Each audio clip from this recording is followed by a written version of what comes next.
Hello there, pet lovers. It's Colleen Sedgwick with Pet Nanny Coach, and today I'm going to tell you all about my no jerk policy.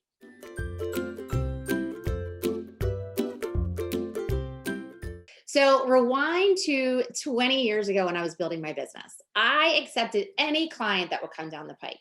It didn't matter how disgusting their houses were, it didn't matter how rude they were, it didn't matter if I had to chase down payment. I would work for pretty much anybody, anytime, because I just wanted to build my client list and make money.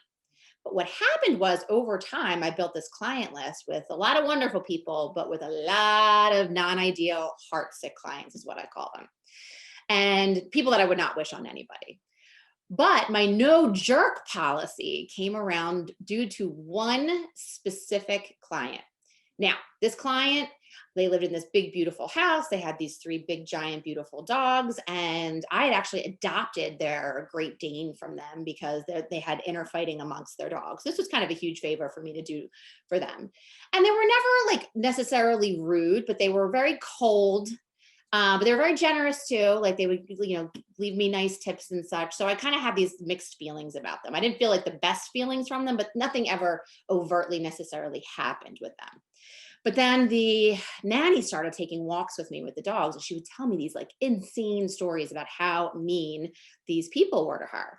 And then years passed, and I just felt like I was just seeing that side of them more and more and more. Well, flash forward, and I have a sitter that's spending the night there, and the sitter got locked out of the house. This woman called me, and when I tell you, was cursing and screaming at me in a way that you would not even believe. And I was simply like, "I'll drive over. I have a spare key and let her in." Like, chill. So I hung up, I went over, I got the sitter in, I came back and I thought, you know what? Like, I'm not letting this person talk to me like this. Like, I don't need this. I've had enough of these types of people. And I remember going to my dad and saying, "Dad, like, what would you do in this situation?" And he thought about it. He was like, "You don't owe them any explanation."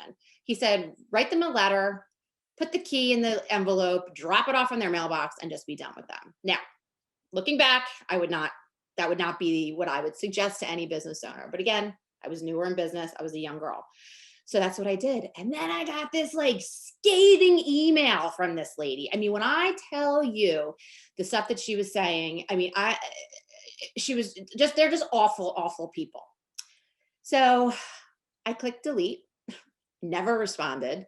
And from there, my no jerk policy came into play, which has now changed my life, changed my business, because I do not put up with any of this anymore.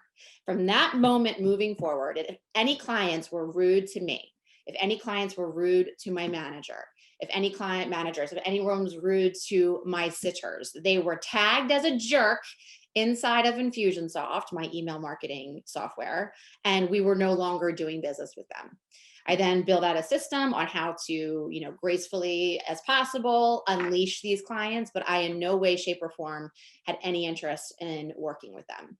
And since I have built the most wonderful client base, here and there, a few will drop in, and then the no jerk policy comes into play. But I think it's really a good reminder for you guys. There are so many clients that have pets that will love your service, will respect you, will tip will tip your client or your sitters, and you can have wonderful relationships with. You do not need toxic, awful people like this in your life, and you certainly don't deserve to be spoken to like that. So that's just a little reminder there. In my pet nanny coach business, I had one that kind of slipped through the cracks last year. She had been a student many, many years ago.